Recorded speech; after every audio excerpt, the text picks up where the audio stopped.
and claims in that last class before we halted. So in this concluding class, this should be our concluding class for this audit evidence, which is actually a long topic, but then everything about audit centers around evidence. So we had to take time to speak to it. So we'll be taking some time with audit evidence and also group audits. Group audits may not be as long as audit evidence. Then also reporting and IT may take some time, but I don't think there's any chapter that will be as long as audit evidence. So we're concluding audit evidence. Now, this is the last session in, this is the last unit or the last session in Unit 4, speaking to the conclusion on audit papers, audit procedures, and audit matters. So for the audit evidence subject, candidates must be able to apply audit principles, which is the goal, on specific financial statement items. To be able to link audit procedures, talking about test of details, substantive testing, test of procedures, and also audit evidence, linking them and also ensuring that issues to consider are brought to bear, especially material issues, are areas candidates should really take note of. So for exam questions around this conversation, they could be asked, we could be asked around questions on audit procedures. Could be asked, what actions will you take as an auditor? So for example, discuss with management, inspect a contract, or vouch to invoice documents. So you cite invoice documents that are vouched, documents that are invoiced, to really cite and understand these documentations. Some documents could be fraud, could be doctored, and they could be provided that are not for the organization or the intended recipients of those documents. So documents that are doctored should be able to be fished out by auditors that these are documents that are not for particular transactions, but they were doctored to dissuade or deceive the auditor. So these audit procedures could be provided to you under exam conditions on what actions you will take as an auditor to be able to resolve such issues or bring it to the attention of those charged with governance. And also procedures around inspecting contracts, their terms and conditions, and also looking at vouchers, looking at invoices to validate some of these claims. The second area is audit evidence. You ask around what proof or document supports the work. So audit evidence is about proof, not about insinuations or allegations. Insinuations and allegations don't work for audit. It's proof that works. So your proof has to be documented. And for example, a copy of contracts, management representation, external confirmations are all proofs of documentations. And they are very important because they help validate whatever it is the auditor is providing as evidence. And whatever it is his opinion must be backed by documented evidence. And the third one is audit matters. The auditor should be able to ask what issues must the auditor think about around materiality, about risk, about relevant IAS and IFRSs. So these are audit matters that help or brings about the skepticism of the auditor, and it helps him to think around issues that may bedevil the organization he's auditing. So a quick acronym or mnemonic will help you to remember is that procedures, test of procedures leads to actions for the auditor. Actions to be taken, and also evidence leads to proof that the work has been done. And also significant matters needs the auditor's judgment in areas of materiality and risk, and to be able to manage them very pragmatically. So for example, the useful life of a brand under IAS 38, intangible asset. We could have a scenario around Halberd brand name. and that name was purchased and amortized. So the question could be, what audit procedure will you use to test the useful life of a brand? Don't forget, one of the main significant and very, very complex areas to audit is ISA 38. A brand is an intangible asset. You don't see the asset, but then you have to amortize this brand. So in performing procedures around brands that have some significant value on the financial statement, you ask questions as an auditor on what audit procedures can you perform to test the useful life of these assets. So these are questions auditors ask, especially when financial statements have a lot of significant intangible assets. Then audit procedures will talk about comparing the useful life with industry benchmarks around such brands, reviewing marketing spend and plans for maintaining the brand, and also examine management's impairment review. How does management test the impairment? Don't forget, impairment is the reduction in value of such intangible assets. So when impairment have set in, how are these quantified by management? So some of these disclosures must be tested, and audit procedures must be performed by the auditor. So an exam tip that will be provided or I provided here for you is, don't just test cost when question says useful life. When talking about useful life, you're looking at the period, the duration, not just the cost or the ongoing or one-off cost on that asset. You need to focus on the future benefits and support of that asset, talking about intangible assets. We also have a second example on warranty provision, which is IAS 37, talking about a scenario that Beaton Company or Beaton Limited offers a 2-year installation warranty, and there's no provision that has been made based on this. So as an auditor, you need to consider areas around the IAS 37's requirement for a provision, talking about probable provision and measurable provision. Are these provisions material? Will failure to adjust these material events affect audit opinion? So this is very important. So to gather evidence around this, you need to get the warranty terms and conditions, management's cost estimates for warranty claims. You need to get evidence around job cards, complaints, reinstallation records, after sales provision for this asset or these warranties, and also past experience of similar warranty issues. You need to gather evidence as an auditor around this. So to remember, you need to look at warranties as words, work, and write-up. The words talk about the terms and conditions in that warranty. The work talks about the actual work or actual rework data. And also the write-up talks about the financial impact on the FS or the financial statements. This is very important. Also on intangibles, another example is on development cost. Speaking to IAS 38, the scenario around 3.4 million capitalization of development cost and is still amortized, or amortization is going on.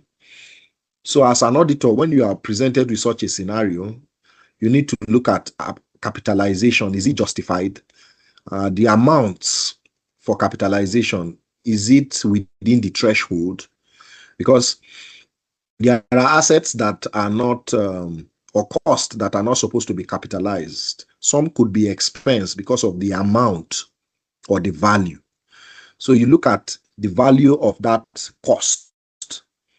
Is it enough to capitalize it? That's the justification. And is the amortization rate reasonable? So for example, you depreciate assets based on the particular percentage. Now for intangible assets like development cost, intangible expenses, you need to amortize them. So the rates that were used to amortize these costs, are they reasonable? Are they inflated? Are they too low? Those are areas the auditor needs to look at. Are amounts material to these assets and profit based on the amortization schedule or the amortization rate? So in gathering evidence for capitalization, the auditor needs to gather proof of technical feasibility and intention to complete on these developmental costs. The auditor needs to also look at budgets showing the available resources provided in the budgets, and also evidence for future economic benefits of these capitalized costs. The auditor also needs to get evidence around cost records, traceability of the developmental projects or cost to the entire projects. Also, he needs to gather evidence for amortization, independent sales performance, and market forecast. Do they tally with what management is providing as the amortization rate? Also, the auditor needs to look around management's rationale for the amortization period. How long is it? Is it 5 years? Is it 10 years? Is it 20 years? Is it 15 years? How long are they amortizing this developmental cost? It's very important. So you could use FATME as an acronym to remember this capitalization criteria. F speaks to feasibility of this developmental cost. A talks about availability of resources. T talks about the technical ability. And also M talks about measurability of cost. And E talks about the economic benefits. So however these acronyms or these mnemonics work for you, is just to help you remember this capitalization criteria and what the auditor needs to do in gathering his evidence. Also, another example around deferred tax asset based on IAS 12 is a scenario of 5 million naira deferred tax asset that is carried forward as a loss. So the matters the auditor could raise in doing his job are around talking about the tax losses. Can the tax losses be utilized? Also, another question around forecasting probability. For the forecasted probability, are they realistic? Or are there legal time limits for offsetting these losses? So these are questions that would lead to evidence that are to be gathered by the auditor. And evidence will speak to tax computations and reconciliations, and the auditor validating these numbers, and also correspondence with tax authorities around the deferred tax figures management have computed, and also management's profit forecast and assumption on deferred taxes, and also the comparison of forecasted trends with past performance based on these deferred tax provisions as provided by management. So essentially what the auditor needs to gather is proof and predictability. Proof and predictability. Proof talking about the computation that led to the losses based on the deferred tax computations management have provided, and also predictability talking about future profits based on that tax that has been deferred. So for exam and practice takeaway, remember that you always need to separate procedures, and it will lead to evidence gathering and matters being considered. So marks around this order will be provided around 3 marks for procedures, 3 marks for evidence, and 4 marks for matters considered under exam scenario. So you have a 3-3-4 chance speaking to how you'll be marked based on priorities around procedures, evidence, and matters you considered in writing your answer. So try to relate every answer to a specific IFRS. If you remember, because under exam condition could be challenging. So every answer should be related to an IFRS or an ISA standard on what you are writing about. So try always to use professional language, like we always emphasize during the question and answer classes.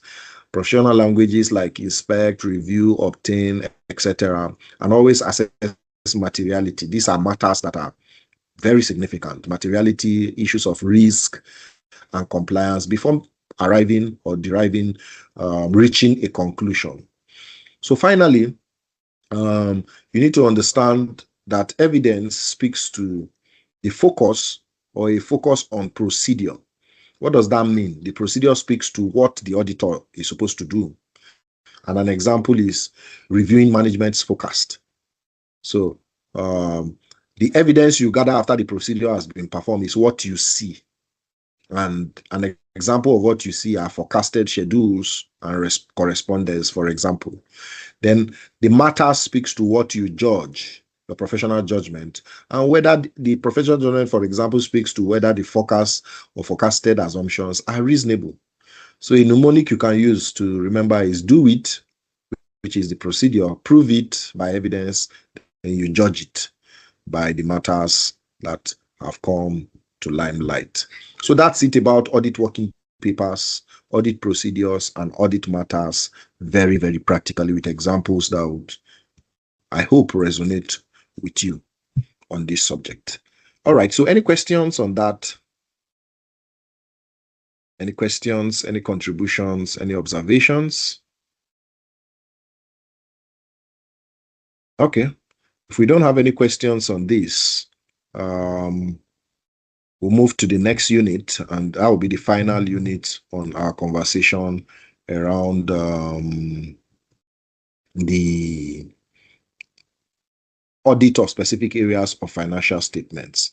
So the last unit talks about transaction cycles, from start to finish, how to audit transactions, which is very important for gathering evidence.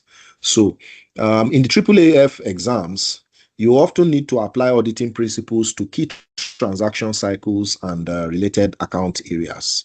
So this section or this unit should be seen as audit in action or audit in action phase, where theory meets real business processes. So at times we have a lot of theories in our head. We have a lot of financial statements we've not audited.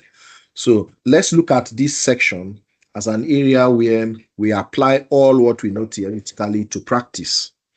And that would help provide context and practicality to what we are supposed to be doing in real life. So theory transcends or translates to practice when you are provided with practical scenarios to be able to audit financial statements that have been provided to you. So the main transaction cycles look around revenue, the receivables, and purchases. So I have a hook there talking about the regular routine processes you perform. So for revenue, talking about sales and also receivable cycle. So revenue, you have more of cash and credit. Receivable is what leads to credit. So you're looking around the cycle of sales recording, whether it's credit control or credit that has been given and how to control that credit, let it not go bad. And also cash collection and the controls around remitting such cash. You know, there could be leakages around cash collection, whether on the field. So you look at, as an auditor, the controls in cash collection, if the proceeds are domiciled to the company and there are no leakages. And for credit control is ensuring that those credits provided are recouped at the particular time period agreed with such customers, and also ensuring that those receivables don't go bad. They don't age to a point in time that they may be uncollectible. So that's the essential routine and check the auditor should validate around revenue, sales, and receivables. Then for purchases and payable cycle, the auditor needs to look around ordering, receiving goods, invoicing, and payments. We call it procure to pay. When you're doing procurement audit, you call it P2P. That's an audit that involves procuring and payment. So the procuring and payment, you have to validate the three-way match. We call it three-way match in auditing. Matching procurement purchases with an approved order. The order must be approved. Then when the approval has been provided or authorized, there has to be a reception of the goods, which we call goods received, GRN or whatever it is, documents you use. So after receiving the goods, there has to be payment based on these terms. So those three processes are what valid or validates purchases and payables cycle. And they are very important in auditing procurement. Then for payroll cycle, there has to be employee records. The employee records talking about staff and those on the payroll. The auditor has to be skeptical around ghost workers, suspicious payments to names, and especially cash payments where you have to pay wages to some casual staff. That cycle has to be audited. So payroll records, employee records are very important for auditors. Then the salary computations, deductions, payments are areas to focus on. Then other key areas we'll be looking at are bank and cash, focusing on existence and accuracy in areas of reconciling bank statements. And we say reconciliation is king, because you need to reconcile bank and cash, especially when you have large volume of day-to-day transactions going on. The bank statement needs to be audited, and reconciliation done has to be validated and checked that the process owners are doing that by the audit. Other key audit areas, another one is inventory. The auditor needs to validate the existence, the valuation, and cutoff, which EVC is an acronym you could use to remember. Validating existence of the inventory, and that is done by stock count. Valuation on the ERP or in the ledger, and also cutoff, taking off or stopping a particular amount of inventory as at a particular period, mostly December 31st. There should be a cutoff. So inventory bought within that period or received within that period to 1st January has to be cut off. So the auditor must ensure that. So EVC is an audit mantra or an acronym you could use to remember that. Then for NCAs, which is non-current assets, the acquisition, the existence, the ownership and valuation and depreciation, disposal must be validated by the auditor. Very important. Acquisition first and documents validating it. The asset exists. That's why we do citing of assets. It's a fiscal verification, very important for assets, especially because of the values and the materiality of these assets. They can't just tell auditors this asset exists. You have to go and cite them. And also ownership and valuation and depreciation and disposal. So where there are internal auditors, those could help. And some external auditors don't even trust some internal auditors' work. So some even do video conferencing or video auditing to see some of these things. They just tell you or call you haphazardly and say, okay, put on your video, go and show us this asset. So that's a way to validate some of these assets. And we have a hook here to help you remember the audit of non-current assets and what auditors are supposed to do. So each area we are auditing around this transaction cycle, the objective is to ensure that we achieve the aim of what we are doing for the management or we are providing to our clients, is to provide assurance that there are no fraudulent or transactions that are inaccurate due to fraud or error in the statement. That's essentially the general objective of doing this, to prevent fraud, protect assets, and provide assurance reasonably to stakeholders that transactions have transpired properly and their reporting is to some extent reasonable. And also key areas around key internal controls, procedures in place, for example, segregation of duties and approvals, are areas external auditors also report on. And also test of controls, checking to confirm controls are working around inspection, reperformance of procedures, observations, are the way auditors test these controls. And also substantive testing around detailed audit checks on balances and transactions, for example, vouching, recalculations, and reconfirmations, are substantive tests auditors provide in such areas. So an acronym around that is CITS, the control objectives, the internal controls, the test of control, and the substantive testing help to validate how auditors gather evidence on this area. So this mirrors how the auditor approaches each audit area around these procedures performed, from system understanding to evidence collection. This is very important. So these transactions help auditors and they guide auditors in how they do their audit. So that's a general introduction on transaction cycles. So please don't forget, I'm trying to run fast. If you have questions, please bring them on. If you have concerns, please go ahead and interject very freely. So let's look at in detail. We just introduced the transaction cycles. Let's look at in detail the area of auditing revenue and receivables, very importantly, revenue and receivables. So the control objective around auditing revenue and receivables are around validating authorization. These sales have to be authorized by appropriate personnel, and also checking accurate sales if they've been carried out, and also if there are returns and also discounts provided. So the auditor needs to check these areas very pragmatically: the authorization of these sales, approvals, and the accurate sales reported. If there are returns, we call them sales returns or sales discounts. He needs to validate some of these transactions on paper.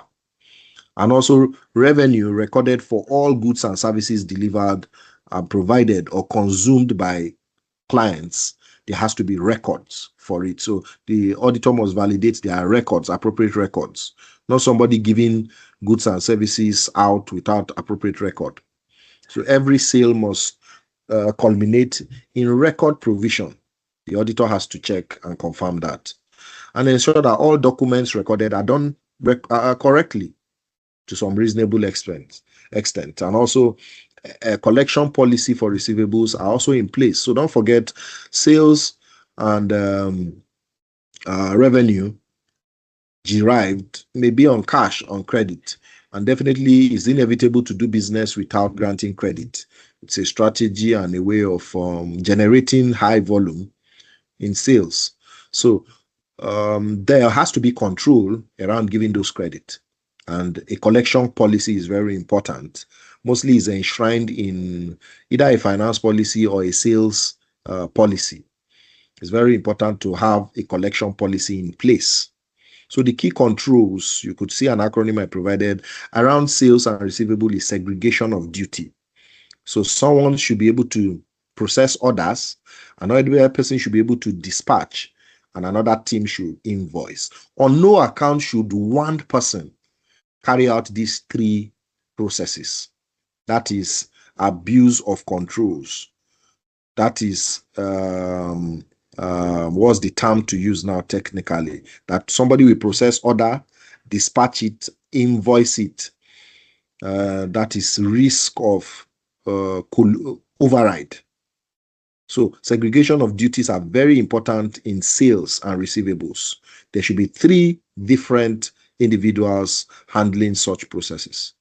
Also, authorization of orders and dispatches and discounts must be documented. Who authorized the sales, who authorized the dispatch, and who also authorized discounts to be given. So this must be cited by the auditor. He has to confirm that. Also, dispatched invoice and forms have to be pre-numbered and matched. Some are electronically generated and some are manually generated. So on no account should two different invoices or forms have the same number, and that's to differentiate each transaction at different times. So the pre-numbered forms and the dispatch, some call it checking list, must match. So some, you see their transaction process. I worked in an engineering company where they dealt with selling generators. So their first is sales order. The first process, if you want to sell a generator, is to process a sale order. So that sales order, based on my experience in that company, I worked for 5 years, is that when the sales order is raised, it has to be raised by the sales team. And when sales team raises it, the internal manager or the sales manager has to approve it. Then there has to be approval by credit control. Why is credit control department approving at the final stage? Is to ensure that if there is a credit on that sales order, they know. And the control they inject into that is how long will the person pay. But when it's a cash transaction, credit control just approves. But when it's credit, they take time to look at the terms and conditions. So once those three are done, and it takes time to perform sales order. I had a very humorous experience. I will share it to make us laugh a bit. I had a humorous experience. There's this transaction that one of the emirs of Jigawa, a district head, quite known in Jigawa. So he came to Kano that time to buy one of the generators. And they had to raise a sales order. So it was taking time for credit control to approve. And credit control, the department is not in Kano, they are in Lagos. So we transact online. or we interact online. So it was taking time to buy the generator, and it was cash sale. He wasn't asking for credit. And he came by himself, the district head from Jigawa. So when he got there, they said they will raise his order. After that, he will pay. And when he pays, they'll process his delivery note, then the invoice. So the sales order was taking time for credit control, over an hour too. So he got angry. And he was like, he doesn't speak English. So in Hausa, some of us that hear Hausa, he was like, I paid money for generator. And they are saying sales order, sales order. He was speaking Hausa. He got to a point he was very impatient. The next thing he spoke Hausa, he said, "We ubangwa ni SO." SO means sales order. So in Hausa, he said, who is that SO that is delaying my generator? Because he was just hearing SO among staff, SO among staff. Now, one of the controls in that system is that you cannot process a sale without credit control approving that sales order. So that's very important for the organization. So we laughed. We say, sir, SO is not a person. SO is a transaction or a document. You say, who is that document that is delaying his generator release? We say, sir, it's our process, it's our procedure. He was almost getting impatient and we just laughed over it. But then that just validated a very strong system that cannot be short-circuited. You cannot circumnavigate that. And that's to ensure that if there are credits, the policy must be applied. And in that organization I worked for 5 years, you hardly see bad debts in their books. You hardly see a write-off. Why? Because there's a strong debt control, debt collection policy that follows every transaction. So the invoices also have to be checked for accuracy and also recorded promptly by management, and the auditor has to validate that. And also all returns, all credit notes, authorization has to be cited and computed correctly, and the auditor validating that also.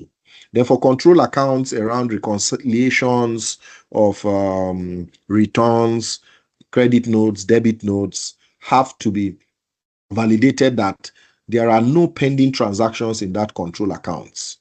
And it has to be done regularly. And for that particular period the auditor is reviewing, he has to validate that is done and is done in line with the company's policy. So for test of controls, the auditor needs to check sequences and authorizations. Very important. Sequences, authorizations in line with the organization's policy, authorizations around approvals and who does the approval. He also needs to check calculations and matching of documents, invoices, sales orders, delivery notes. So when an order or sales order is approved, there is a delivery note that has to be raised for taking the goods or service. Then an invoice closes that. So these documents have to be checked, maybe sampled. You may not be able to check everything, just sample some. And to ensure that all control account reconciliations are reviewed by the auditors. And also compliance with policies on credit and discounts must be validated by the auditor also. So where there is a compliance there's a credit policy, the auditor must understand the policy and match them with practices. Policies and practices are very important for matching, because there could be a policy and nobody follows it. If they say credit must be collected in 30 days and the auditor is seeing credits that have gone 90 days, 120, then those policies are not pursued. So credit policy discounts must be validated that they are complied with by the auditor. Then also matching of sales orders with delivery notes. I just mentioned that, and invoices is another three-way match. Sales order, dispatch note are called delivery notes or way bills or checklists. So the auditor has to match these three to validate that the transaction has gone through the cycle properly. Then for substantive procedures, you see all the hooks there for you to remember. So just use the one that resonates with you. The auditor has to check for arithmetic accuracy in the books posted. So if it's an ERP, then it reduces his check, because most ERPs are done or calculated, or their calculations are actually, to some extent, very high. Accuracy is high for most ERP. So you hardly have issues with incorrect calculations, except if they are doing manual postings. And then for agreed postings to ledgers and source documents, the auditor must check to ensure that those ledgers and source documents tally, they marry. Then we have analytical reviews where the auditor could check sales trends, gross profit performance to pinpoint unusual trends that could signal some manipulations by management, maybe pressure to report profit or high sales. He could use analytical reviews to check trends and gross profit margins to fish out issues that are suspicious. Also, cutoff testing for revenue recognition has to be performed, and updating of inventory for dispatches also has to be done. Then also he needs to test bad debts and authorization of these debt write-offs where there are some significant number of material amounts. So you need to think around the tip we speak to on revenue and receivables. There has to be right recording, and receivables have to be recovered. So for sales, it has to be recorded rightly and captured. And for receivables, it has to be recovered. So auditors should ensure that the controls around these areas are very strong and significantly working. This is key. All right, so that's it for, I think, the revenue and receivables conversation we just looked at. So any questions or contributions based on that so that we can move to purchases and payables? Any questions? Okay, if we don't have any, let's move to purchases. Where am I? Okay, I don't think I put. Okay, so we are going to purchases and payables. I don't have the beginning slide for that. All right, I'm sure I skipped that slide. So purchases and payables is the next section, which is section 3. So we'll be looking at the objectives on payables, and you could use the hook paid. Talking about purchases, purchase must be made with proper authority and procedure. This is very important. I'm currently doing an audit, and we did not cite some of the approvals on some overseas purchase, and they are very material. Most of them are in thousands of dollars. So I flagged all those POs. I did not see approval. The procurement manager was telling me, please, you see, these approvals, we have to, we are using a separate ERP you don't have access to, and downloading it is a problem. I say, well, I don't care. Just give me approval. That's all I want. Whether you give me hard copy or you give me access, all I want to cite is approval. That's all I want. He said, okay, give me all the purchases you are flagging and I'll provide them. So approvals are very important, because where you don't cite approvals as an auditor, you cannot gather audit evidence. That's very important. So first, you must get approval for those purchases. So what are the procedures that led to the approval of those purchases? You check the PRs. That's the request from user departments. So all this has to be validated by the auditor, that there are PRs that led to purchase orders and there are approvals for that. And also, the A's, acquired goods and services, are for business only, not for personal use. It must be exclusively wholly for the business. So that has to be validated. And also invoices, when the goods are received, are checked for accuracy and they match with supporting documents. So the invoice has to be the same amount with what is on the purchase, because goods have been received. Then where goods are received and rejected, that means there's a debit note that will be issued by the supplier. And where the supplier changes the goods, the auditor has to check that the supplied goods and that of the invoices are tallying is key. Then also delivering inspection or delivery inspection for description, quantity, and quality by store. GRNs has to be cited to ensure that goods were received and there were no payments made for goods that were not received. So those are procedures around purchases, or we call it procure to pay.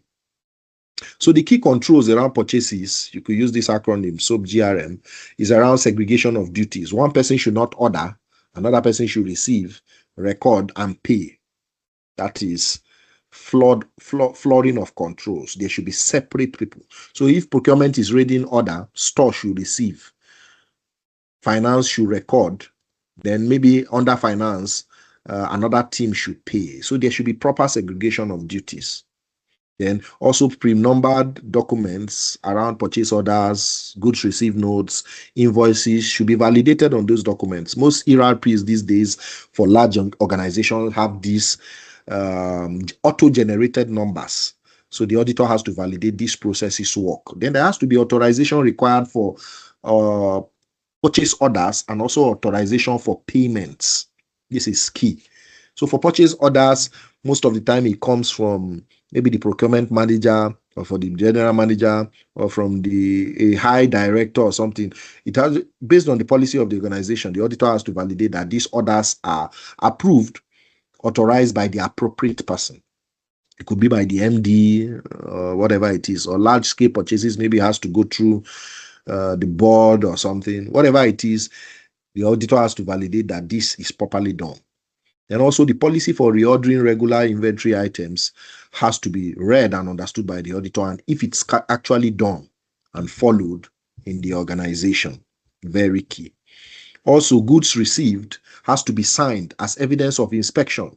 As a matter of fact, where I currently work, it has to be stamped first by security. Security will stamp that the goods have come, and store will also stamp that it's received in right condition and inspected. So these are procedures that validate authenticity and that these processes are actually being followed. Then also reconciliation of control accounts around purchases, GRNs, and invoices are done adequately by finance. Then there has to be three-way match. That's what I've been talking about, three-way match. So the three-way match talks about purchase requisition, purchase order, goods received, and invoice. So purchase request and purchase order is the same.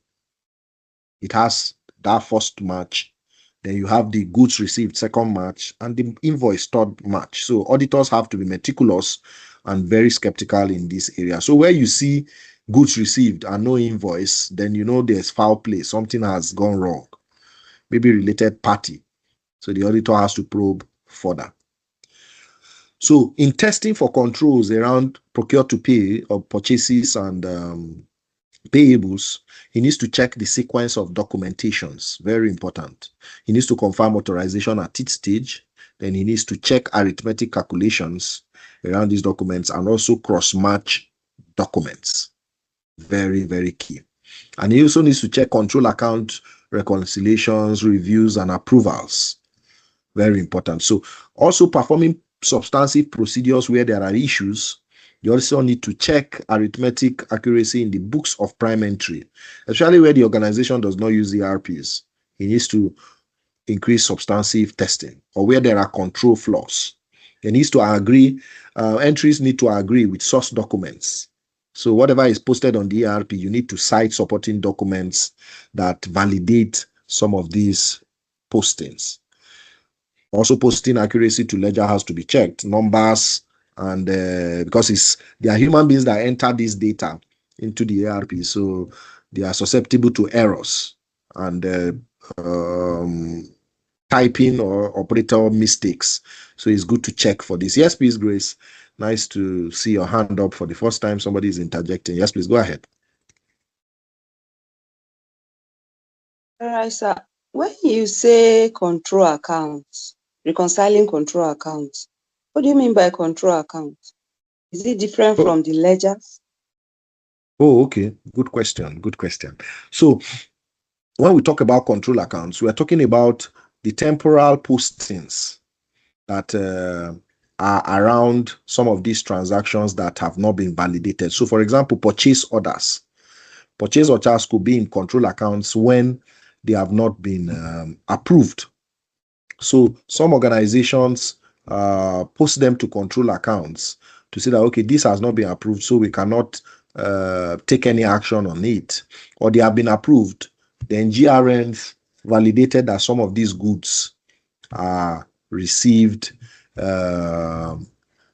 rejected. Let me use rejected because you inspected the goods, you collected them, and you found out that those goods are not good. So control accounts for this are supposed to be posted to, these transactions are supposed to be posted to control accounts to validate that they exist and they are pending. So you need to reconcile those accounts. So control accounts around payables and receive and purchases and payables is to strengthen accuracy and accountability. So they are generally summary accounts in a general ledger that consolidate transactions from subsidiary ledgers. So for purchases and payables, it's like a checkpoint to ensure that the individual supplier balances match the overall liability recorded in the books of accounts. So for purchases control account, you can record total goods or services bought on credit or goods rejected. So those are examples of purchase control account. So goods or services bought on credit during a period, they could typically be updated from the purchases day book. Then for payables, that is creditors control account, could reflect the total amount owed to customers.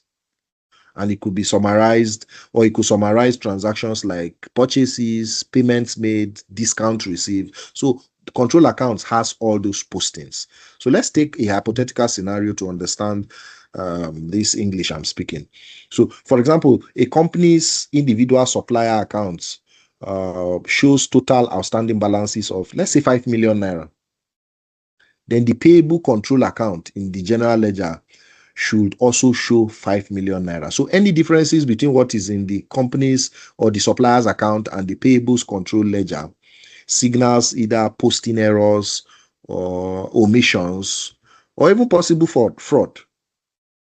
So every control account is temporary, and when the transactions are validated, it should show what is in the outstanding balance of the supplier's account. It should be the same. They should tally.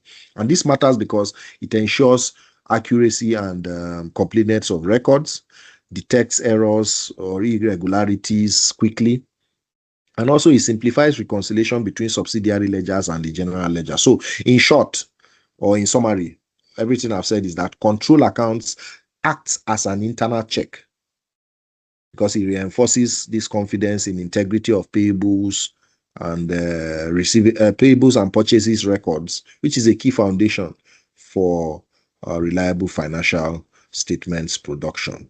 So I hope I wasn't able to confuse you on, I didn't end up confusing you on what control accounts is all about. I get it. Thank you. Okay. All right. So still do more of research on that because a lot of companies don't do control accounts issues just for those that want double checks. And there are some ERPs that don't have that. So you can do further checks or further research on control accounts. Like the Sage I used in my former company does not have control accounts. So, and also for Tally I'm using currently with my current organization has it. So depending on the ERP you use or the organization uses, you need to check for that. So in speaking to what auditors do around control accounts is to ensure that Okay, sorry, sir. Yes, please. These processes and procedures and the three-way check you talked about, I do that in my office. But the only one that is strange, I use SAP in my office. Okay, SAP. Okay. It's only this control account we don't use. All these purchase order, sales order, and the rest we do. I'm just trying to figure out where the control accounts come in. Okay. But we don't. There's nothing like control account in my own company system. Oh, okay. Understood. Thank you for bringing that. So there are some ERPs that don't have SAP, like Sage Evolution does not. Sorry, there are some ERPs that don't have control accounts. You're right. So Sage I use, Sage Evolution, desktop and web-based does not have control accounts. But this Tally ERP9 I'm currently using in my current organization has it. So I just, to some extent, understand the practicality and what it stands for. So if SAP doesn't have it, you may not be able to understand it till you use an ERP that does that area of accounts. So an organization that does not use control accounts, the auditor does not have much work around that. Then he doesn't need to check for control accounts. He doesn't have an issue. It's just for ERPs that use control accounts, he may need to check or need to check. Okay, so thank you for that contribution. Well appreciated.